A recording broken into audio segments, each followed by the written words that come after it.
Entonces, escuchen cuáles son los equipos y quiénes son los que están detrás de los mismos. Real Madrid de España, también el Fútbol Club de Barcelona y el Atlético de Madrid. Son 3 equipos de España, de los que pasan ahora a estar en ese lugar, en ese pedestal que van a ocupar los grandes del fútbol. El Arsenal, Chelsea, Manchester United, Manchester City, Liverpool y Tottenham. Esos son equipos del Reino Unido. Nótese que de los equipos del Reino Unido son aquí la mayoría, son 4.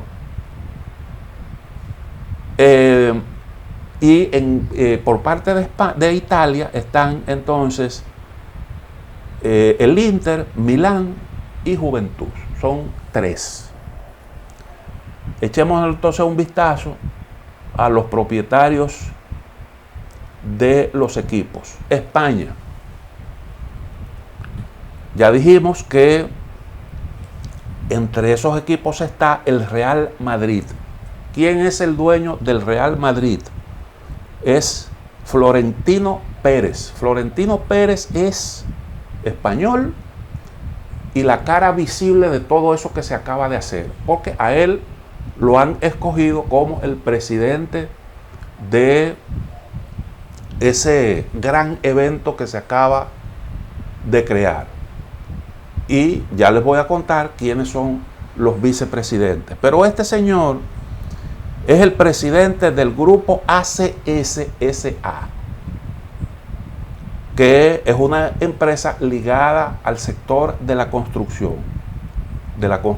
y de los servicios.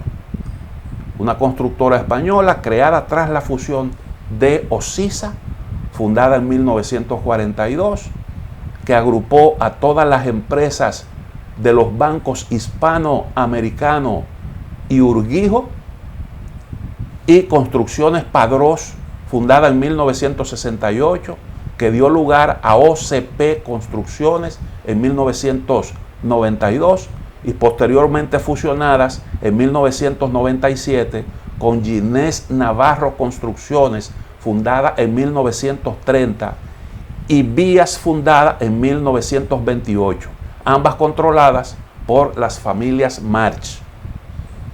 El salto cuantitativo lo dieron en el 2002 al comprar una participación de control de Dragados, que es otra empresa. En el 2007, el grupo ACS adquirió una participación significativa en Huntsville, uno de los líderes mundiales en el desarrollo de infraestructura, con una fuerte presencia en Estados Unidos, Europa Central, Australia y el sudeste asiático.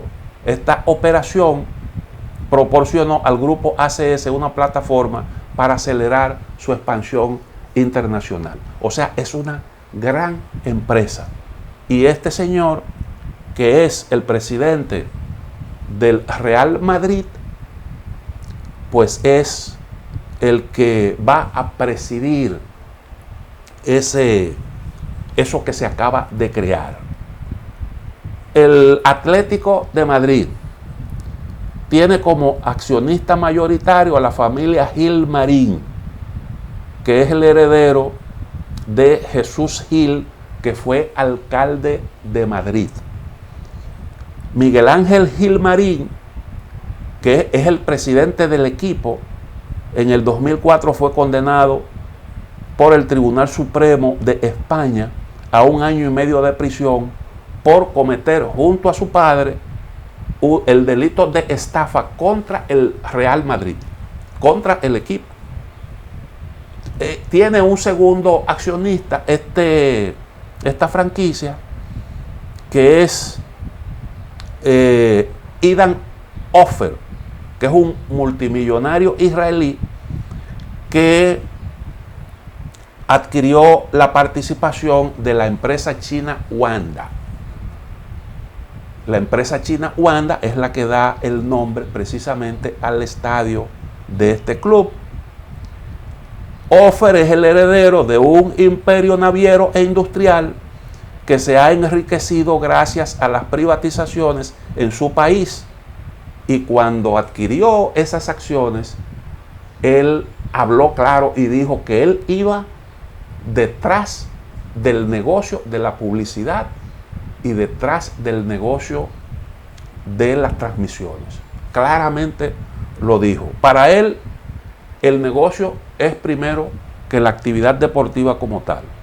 Entonces, este señor tiene intereses en el transporte marítimo, la minería energética y el deporte.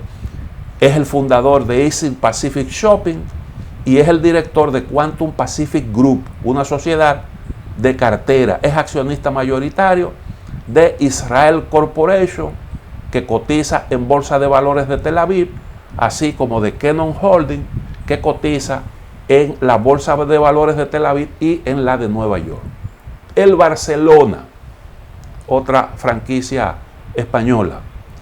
El principal accionista es Joan Laporta Struch. Ese es un abogado que es empresario y político catalán, que fue diputado al Parlamento de Cataluña y concejal del Ayuntamiento de Barcelona. Un hombre que ha hecho vida política en su natal Barcelona. En el caso de los clubes italianos, AC Milán, que era una de las grandes franquicias italianas y que, bueno, pues ha perdido espíritu competitivo y no hace un tiempo que no clasifica realmente en la Champions League, pero le han asegurado su puestecito ahí. ¿Por qué? Porque es una de las grandes franquicias que está respaldada por mucho dinero. No ha tenido un buen desempeño en los últimos años, pero va a tener ahí su asiento garantizado en la Superliga. Ese equipo perteneció al ex primer ministro Silvio Berlusconi, que se lo vendió a un chino llamado Lee Yong-gong, que entró en problemas económicos y tenía como acreedor nada más y nada menos que a Elliott Management. Elliott Management. ¿Quién es Elliott Management? Que fue el que se hizo con las acciones y pasó a ser el propietario de esta franquicia, mayoritario. Pues este es el mismo holding aquel que sentó en el banquillo de los acusados a Argentina. Es un fondo buitre, uno de los denominados fondos buitre, que se dedican a comprar bonos devaluados de países en problemas, para entonces lo compran por baratija y entonces reclaman el pago de la totalidad. ¿Sobre qué base? Sobre la base del pulseo y sobre la base de las garras empresariales, los contactos y el poder.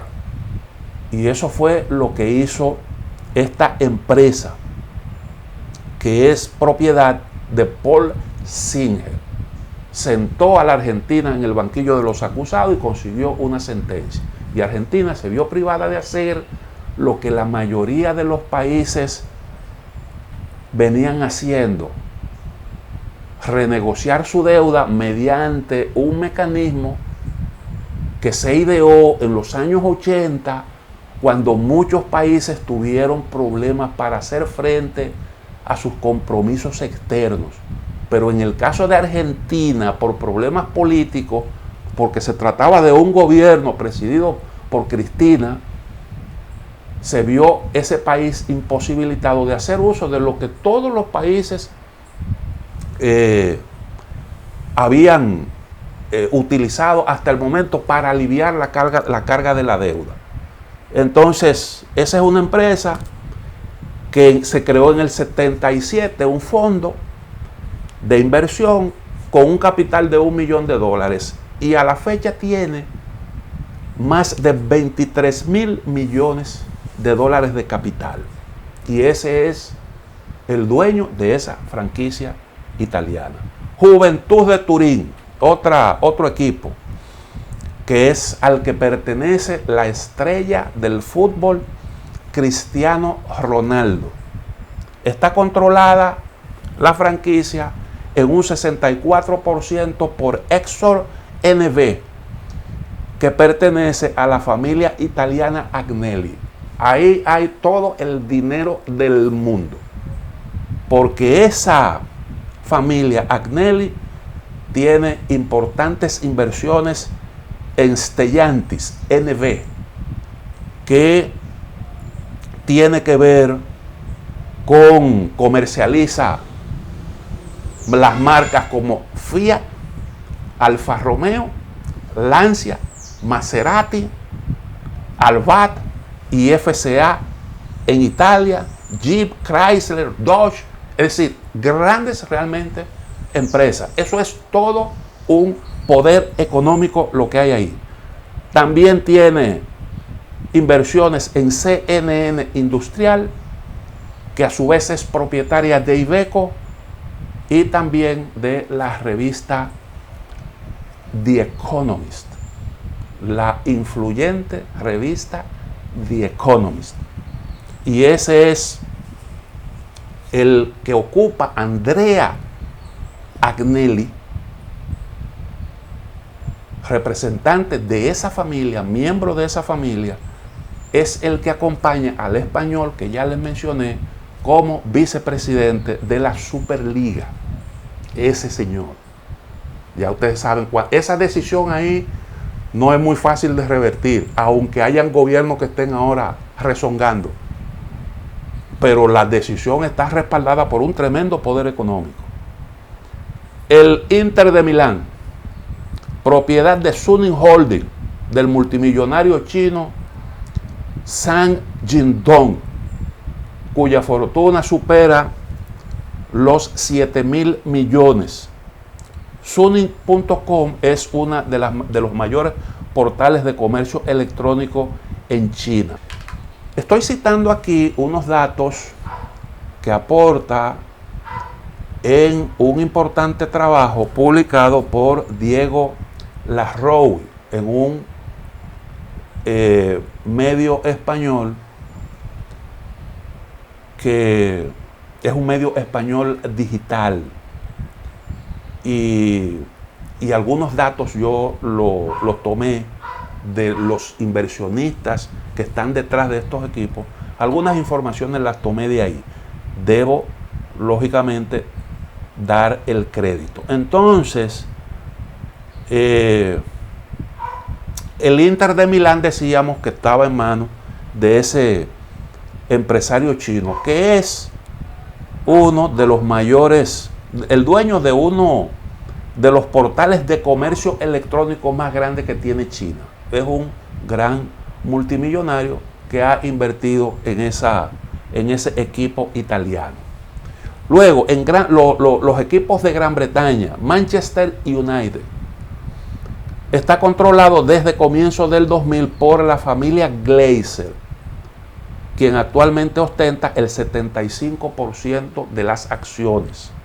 La familia Glazer controla Fair Allies Corporation y la Zapata Corporation. Zapata Corporation es aquella empresa petrolera que perteneció a George Bush padre en Texas. El nombre lo parece sugerirlo, porque el nombre de Zapata se le puso por Emiliano Zapata, por una película que protagonizó ¿cómo que se llama este actor? Marlon Brando, Viva Zapata, una película que fue muy vista en su época. Y entonces, por esa película le pusieron a esa empresa Zapata Corporation, de los Bush, que estuvieron siempre ligados al negocio del petróleo. Por eso es que ustedes ven que muchos de los funcionarios que acompañaron en su gestión a Bush tenían negocio en el área del petróleo o venían de ahí, de la industria petrolera. El caso, por ejemplo, de Condoleezza Rice, que trabajó durante mucho tiempo para esas grandes corporaciones petroleras. Y por eso, cuando invadieron Afganistán, a quien se buscaron de presidente fue a un individuo de esos que también estaba vinculado a las grandes petroleras, a un local que era Hamid Karzai, que era muy amigo de Condoleezza Rice. Así es como se manejan estas cosas. Bueno, el asunto es que los Bush vendieron esa empresa que adquirió el que actualmente el señor Glazer, que es el propietario de Manchester United. Y es un hombre que tiene también inversiones importantes en el área de la inmobiliaria, en el negocio hospitalario, e incluso también tiene en Harley Davidson. Y es un hombre que tiene una buena amistad. Ed Glazer, miembro de esa familia, una muy buena amistad con el expresidente Donald Trump y ayudó a financiar su campaña política. O sea que estamos hablando de gente que tiene muy buenos contactos. El Citi, su propietario es el Sheikh Mansour, miembro de la familia real de Emiratos Árabes Unidos, dueño, propietario de Abu Dhabi United Group. Ahí está, ahí hay todo el dinero del mundo.